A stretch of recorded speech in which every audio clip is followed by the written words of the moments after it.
Good morning, ladies and gentlemen, boys and girls, people of the internet. Happy Friday, the Finish Strong Friday, the finality of the week, should you choose. Ladies and gentlemen, Kyle Evans, Baton Rouge, Louisiana, coming at you for your daily checkup from the neck up. Welcome to Grow. If you've never been a part of Grow, or if you've forgotten what it means, the letters stand for guide, right? We're not the heroes of this journey. We're here to help you become the hero of yours. Just your helpful guide, your Jiminy Cricket, your Yoda. Little guide along the way, man. The next one is R, refinement. We are working on that 1% better, that Kaizen lifestyle, constant and never ending improvement. How can we refine the things that we're doing? O stands for ownership. Said another way, accountability. Where's our DNA on things? What's our fingerprints on things? I own my results. I own my choices. And then the final W is wealth. Ladies and gentlemen, boys and girls, we believe in a wealthy life, not just financially, but great abundance in all things. Now, this week we've been talking about three internal architects, right? Three internal passengers that are along with each and every one of us. Neither one good nor bad, in balance. Unfortunately, more often than not, we typically find ourselves out of balance. We met these identities this week: the achiever, the avoider, and then the addict. Guys, the goal of this week was not to find them and fix them. The goal this week is to understand them and lead them. Because the strongest version of us, of you, it doesn't just look good or perform well. It leads the team inside. So let's get to work today, man. Let's dive in. I got some nuggets for you, some wisdom nuggets like Chick-fil-A. I'm raining it down on you. Here's the thing I want you to understand about the way that these personality traits work. We're just not one thing. And I think this is where people get in trouble, is they take one piece of their identity and they make that the whole identity. Every one of us is made up of multiple aspects, multiple layers, right? We're like a Shrek, huh? Ogres. They're like onions. They got layers. That's the Shrek impression. You're welcome. Feel free to record that one. But here's the thing. We're all made of multiple things, multiple layers. One part of us wants to push harder, right? One part of us fears starting. One part of us seeks escape. But guess what? None of those things are bad. But when we get out of balance, it's because they're untrained. Today, we're going to work on recasting them. I want you to firmly and foundationally understand you're not fractured. You're just complex. And that's a gift if you know how to lead it, if you know how to work with it, if you know how to understand your triggers and how you operate, and the voice and the language pattern and the neurolinguistic programming along the way. One of the things that I want to offer to you today to think about, to reflect on, is recasting these archetypes into something more powerful. Instead of the achiever, the avoider, and the addict, I want you to think about them a little differently. So the achiever, right? The one that pushes and has to go and has to go and has to go and has to go and leads to burnout. I want you to think about the achiever as the leader. Because again, achievement is not wrong. Having that extra gear, that hustle, that drive is not wrong unless it's left unchecked. The leader, though, the leader's not the achiever. The leader brings discipline, focus, and structure. You see, the achiever is great with discipline. The achiever is great with focus. The achiever is great with structure. So instead of the achiever, we're going to be the leader. You see, leaders understand that rhythm beats intensity. If you're ever in my coaching roster or partnered with me in coaching or hear me speak, talk about the power of consistency. Said another way, the power of rhythm. We crave that. I've heard this said a million times. People are creatures of habit. Yeah, they are, because they crave rhythm. They crave consistency because inconsistency is the known, and in the known signals structure, safety, comfort. The leader doesn't chase goals for validation, and that's where the achiever gets in trouble. The leader chases goals, but he honors them as part of a purpose. I was on a coaching call yesterday, and I said this line, and it's stuck with me ever since. Pain without a big why is just that, pain. Pain without a big why is just pain. Pain with a big why, that's the price. That's just the price. You see, the leader understands that. We're not chasing goals just to chase goals. We're not chasing goals for validation or social media reels or to get a trophy, but we're honoring them as part of a purpose. There's a reason why we're doing this. You see, the leader leads from strength and not scarcity, abundance and not scarcity. The upgraded mindset of the leader sounds like this: I lead with consistency because I can't control everything. The next one, as we're moving through these, instead of the avoider, I want you to think about the lion.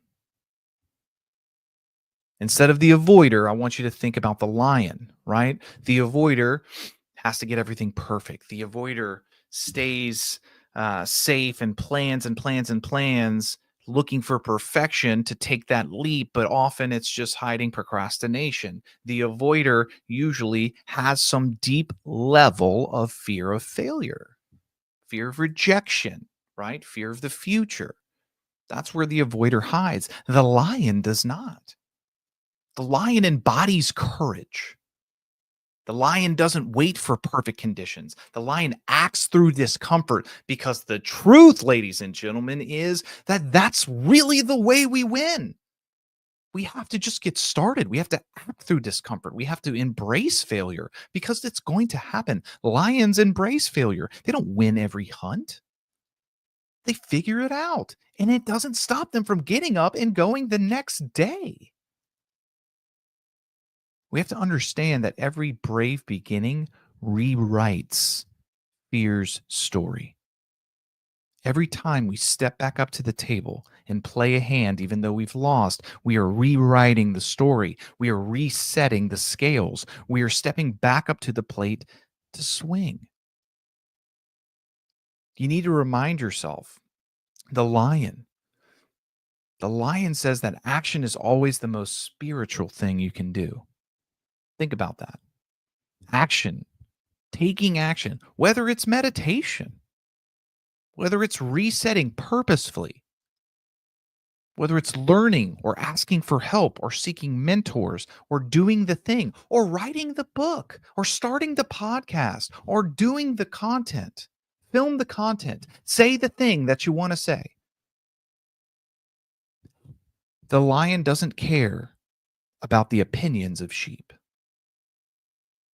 Stop worrying so much about what everybody thinks, because once you get to a point, you understand. You'll stop worrying about what everyone thinks so much when you understand how little everyone thinks about you. I don't say that to be mean, just say that to be honest. Like, how little do you think about every single person in your database and the choices that they're making and the things that they're doing and what they're choosing to do and the content they're putting out? You don't, because you got your own stuff. You got your own failures, your own joys, your own progression that you have to go through, your own challenges, your own Mondays. The lion understands that. The lion acts anyway. So instead of the avoider, I want you to think about the lion. I want you to take bold steps even when you don't feel ready. I want you to look into that storm, like I talk about from the Count of Monte Cristo, lives rent free in my head all the time. You will bask in the sun one moment and be dashed against the rocks the next. What will dictate your life is what you do when that storm comes. Shout at that storm. I will do my worst,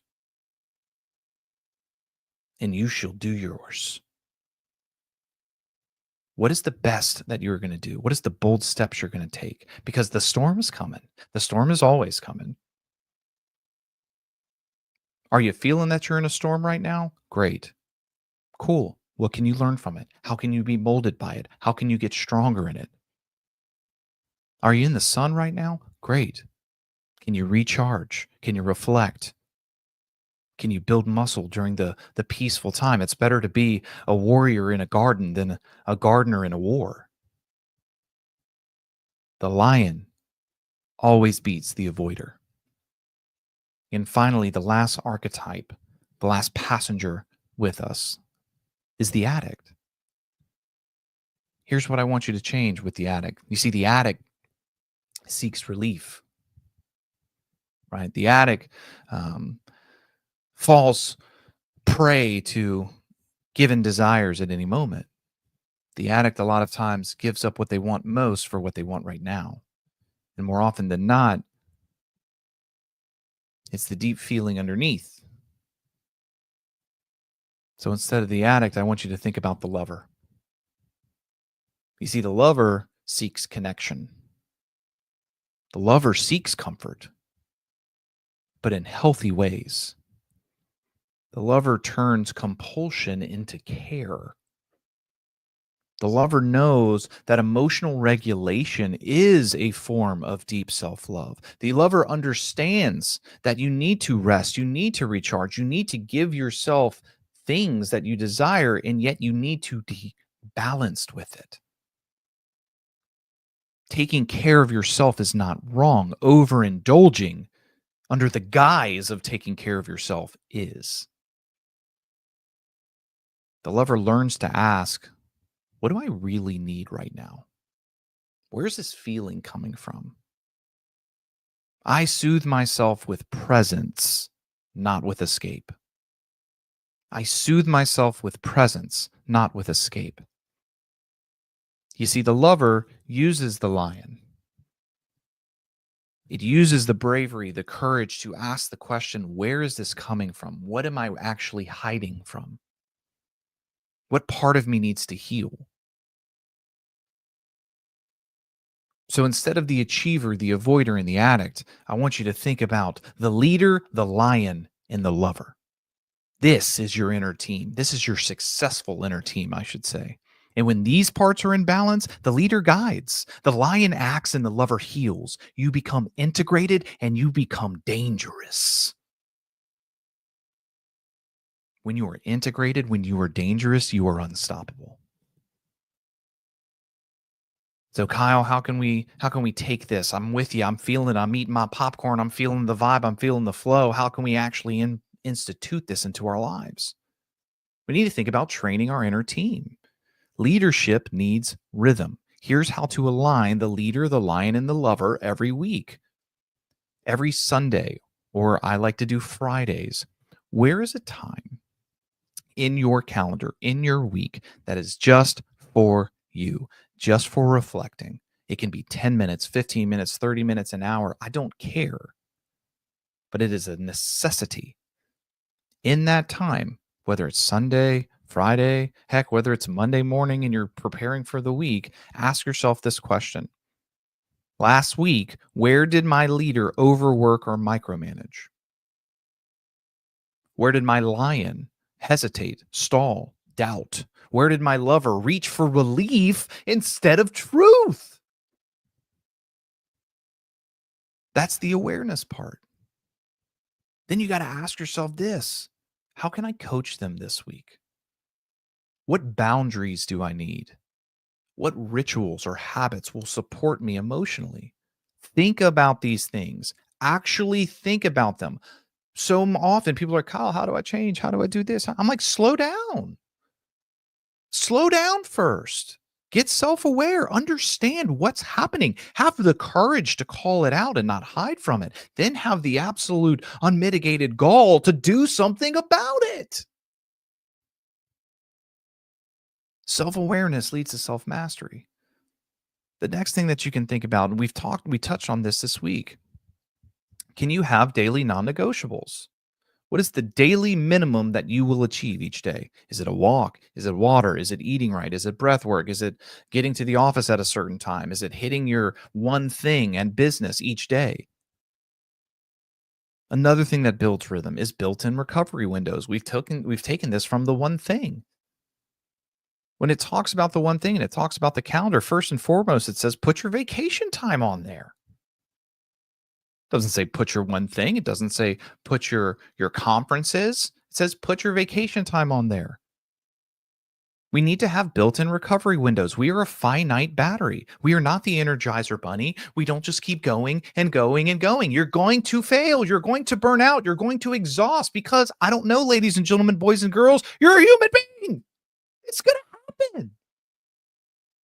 We got to build in recovery.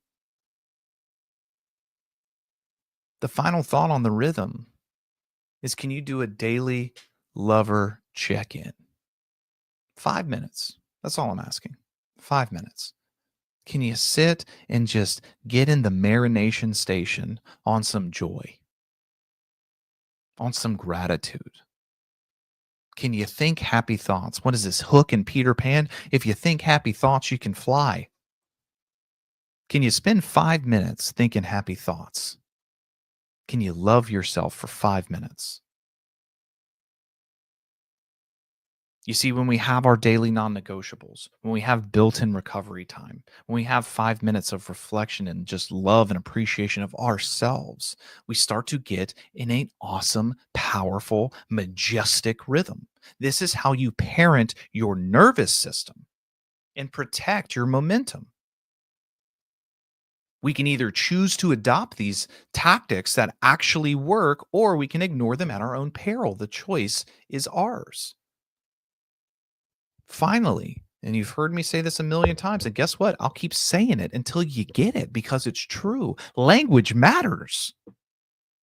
What is the identity language that you're using? Instead of the avoider, instead of the achiever, instead of the addict, say something like this. Hey, my leader wants to work late, but rest is also a part of performance.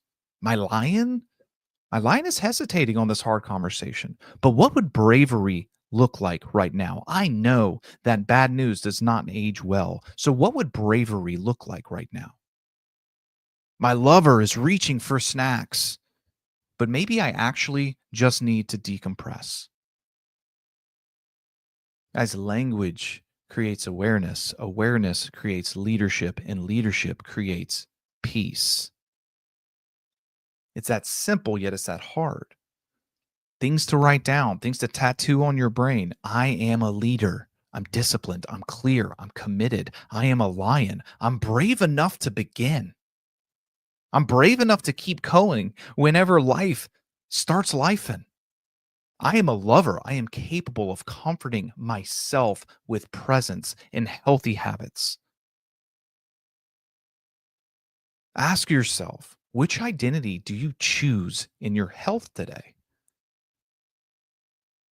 What would those identities choose in your business today? In my parenting, in my marriage, in my mindset? Choose one, lead it today. Everything always comes down to awareness and choice. Awareness is the first step because without awareness, we don't know even the choices that are at our disposal. But the finality is the choice. Which ones are we making? Guys, this week was never about the gym or your physical health. It was about the battle beneath, the battle inside, the one you don't always want to talk about. The truth, you're not broken. You're a team waiting to be led the right way. Don't exile, demonize, and cast out your inner characters. Integrate them, empower them, redeem them, because your future isn't built by a perfect person, because none of us are. It's built by a courageous leader, a bold lion, a grounded lover, all showing up in rhythm.